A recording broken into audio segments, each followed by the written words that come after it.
आज हम बात करेंगे ऑटिज्म स्पेक्ट्रम डिसऑर्डर, जिसे शॉर्ट में ASD कहा जाता है, यानी ऑटिज्म जिसे हम साधारण शब्दों में बोलते हैं। असल में इसको बीमारी कहना शायद ठीक नहीं होगा, क्योंकि ये एक अलग मानसिक स्थिति है और ऐसे बच्चों में, ऐसे व्यक्तियों में कुछ कमियां होती हैं, लेकिन कुछ खासियतें ऐसी भी होती हैं जो और लोगों में नहीं मिलती। अगर समय रहते इनकी कमियों को पहचान लिया जाए और उनको बेहतर थेरेपी मिल जाए, बेहतर मार्गदर्शन मिल जाए, तो ये लोग जिंदगी में औरों से भी अधिक सफल सिद्ध हो सकते हैं। सवाल है कि समय पर लक्षणों को हम समझें, पहचानें और चिकित्सा के लिए योग्य चिकित्सक के पास लेके जाएं। अगर कोई बच्चा 8-9 महीने तक किसी के बोलने पर रिएक्ट ना करे, तो ये पहला लक्षण माना जाता है। अगर उस बच्चे को सुनता है तो सुनने और समझने में अगर कोई परेशानी नहीं है, उसके बावजूद अगर बच्चा बात करने पर, पुकारने पर रिएक्ट ना करे, तो ये ऑटिज्म का लक्षण माना जाता है। इसी तरह अगर बच्चा 8-9 महीने के बाद 15 महीने तक किसी भी बात का जवाब ना दे, आई कांटेक्ट ना करे, बात करने पर नजरें इधर उधर घुमाता रहे,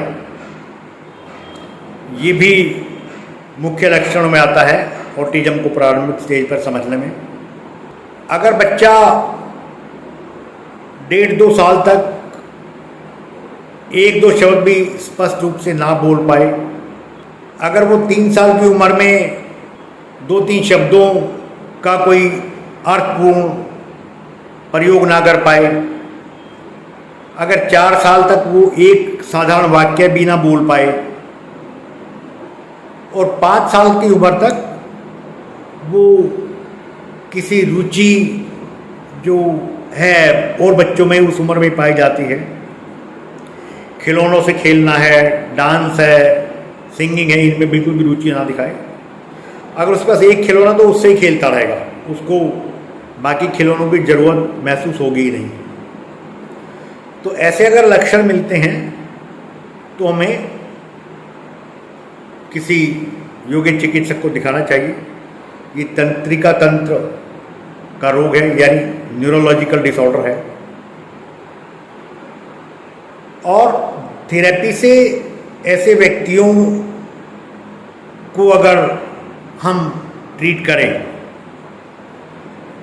तो उनकी ऊर्जा को हम एक सकारात्मक दिशा में मोड़ सकते हैं और वो लोग आम लोगों से ज़्यादा सफल सिद्ध हो सकते हैं।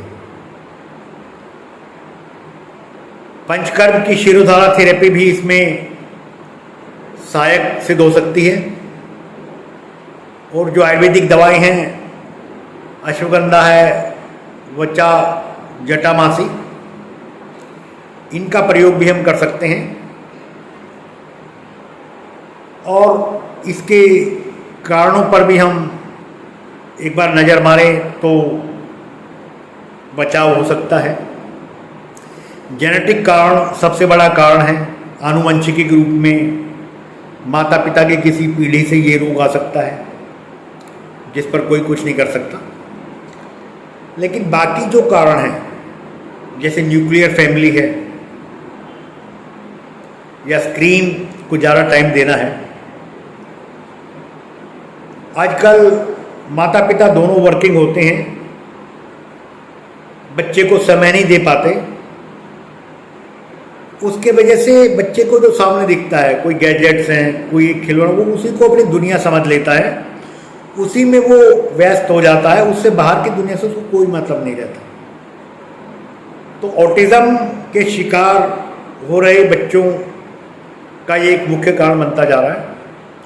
और उससे भी बड़ा एक कारण जो बनता जा रहा है वो है स्क्रीन को ज़्यादा टाइम देना।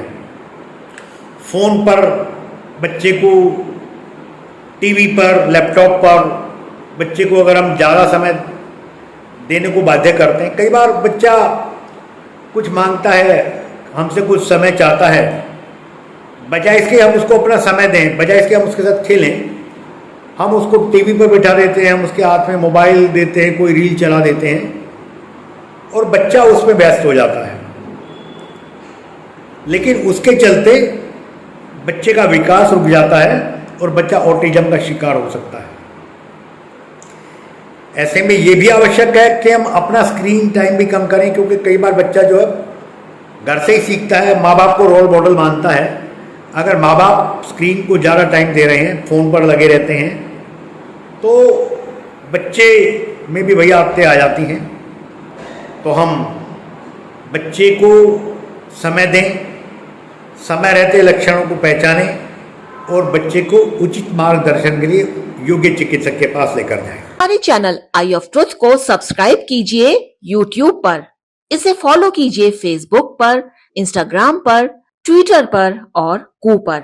हमारे चैनल के बारे में फीडबैक देने के लिए हमें मेल कीजिए ioftruth.6@gmail.com पर।